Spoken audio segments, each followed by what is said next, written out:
State and Illinois. It's a full national game at 3:30 on either ESPN or ABC. Coming up on a Saturday, the Buckeyes lead the series 69-30 with a few comfortable wins in recent years. The last loss was in 2007 in Columbus as the number one team in the nation. And getting ready, of course, for the team up north the following week. Claire, I'm sure you looked over the college football playoff rankings. So the Buckeyes stand at number 9. I think that's a pretty fair assessment of their resume to date. I didn't have huge issues with the rankings top to bottom. I come out with my rankings prior to the actual college football rankings, and I had the Buckeyes at number 8.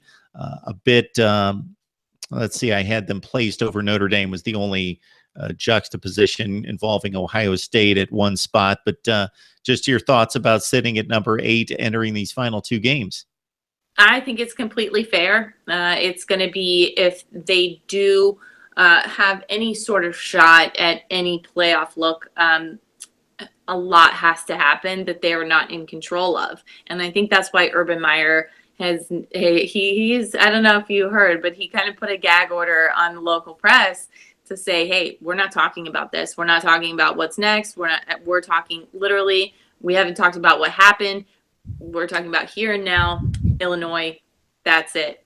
And you and I discussed, when he wouldn't let JT talk to the media about the fragility of the mentality of this team. So we'll find out. He always has a post-mortem comment about his true thoughts. But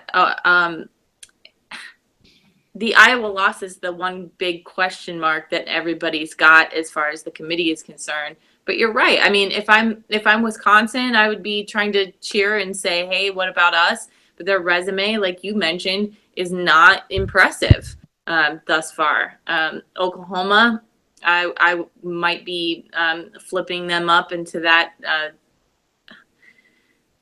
That's another one that's difficult as well, because I think the Clemson loss to Syracuse is much more significant than we might think. But now it's looking like their Auburn victory is more impressive than we might have thought. So I don't think it's too far off this time. I think the juxtaposition between Oklahoma and Clemson might change a little bit. The Georgia blowout this past week and the Miami blowout, that was just huge. So I'm excited that these championship games are just around the corner. I'm not excited that college football is almost over.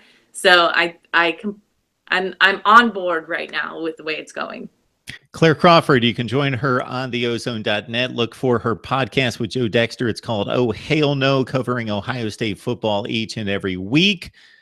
My thought on the playoff, and first of all, Urban Meyer putting a gag on the local media, that makes total sense. He's a great football coach, but you don't have to be brilliant to think, okay, it's been all of 2 weeks that we beat Penn State and we were lining up against Iowa and everybody was going crazy about college football playoff and we've got it and we just beat the best team, the other best team, so we got it and we're going to make our run in college football playoff and then the trip to Iowa. So the same thing could happen here, maybe not necessarily this week against Illinois, but with the other team on the schedule at the end of the year.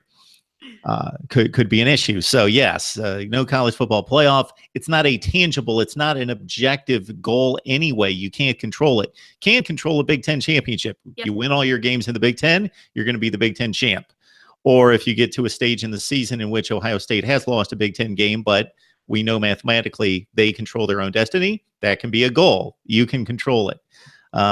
It will be very interesting to me as a guy who, as you well know, Claire, dissects this stuff practically every day in regards to what could be or what should be. And this is unfair and we need to rework the system in this area. I have all that kind of stuff worked out and talk about that typically in the off season, how I would do it with a formula schedule and with a different altered playoff system. But we're going to see what the committee possibly, if this situation plays out, and it well could, we're going to see what the committee values. If Ohio State runs the table, has 2 losses as Big Ten champion, let's say Oklahoma takes care of business and they're out of the way, they're in the playoff, they only have the 1 loss, but it's an SEC or ACC deal matching up one of their second place teams against Ohio State, but with only 1 loss.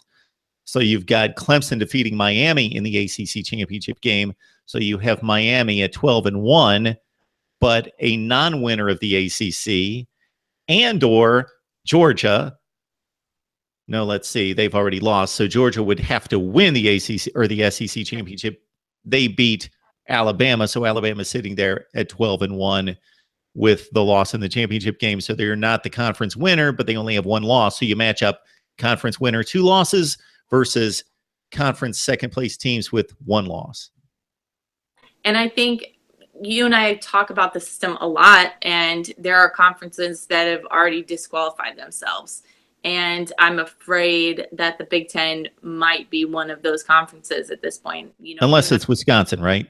Unless it's Wisconsin. Okay. I think if Wisconsin is undefeated, the Big Ten is not. If Wisconsin is undefeated, which it looks like they will be up until the Big Ten championship game, it looks like a 1-loss Wisconsin team would get left out over a 1-loss Alabama team. So let's say, Georgia goes and plays Alabama in the SEC championship. Alabama loses that one. So Georgia wins, Alabama loses. Alabama's just got the 1 loss. Wisconsin goes to play Ohio State, is undefeated up until then. Ohio State beats Wisconsin in the playoff. Wisconsin is not, in the Big Ten championship, Wisconsin is not going to be in the playoff picture, even though 1-loss Wisconsin. I think an undefeated Wisconsin has a pretty good case to be in the college football playoff. I think Wisconsin undefeated as Big Ten champion should be a slam dunk. I don't know if they will be, but that's my opinion. I think they should be. They will have beaten Iowa, Michigan, and Ohio State most likely at that point.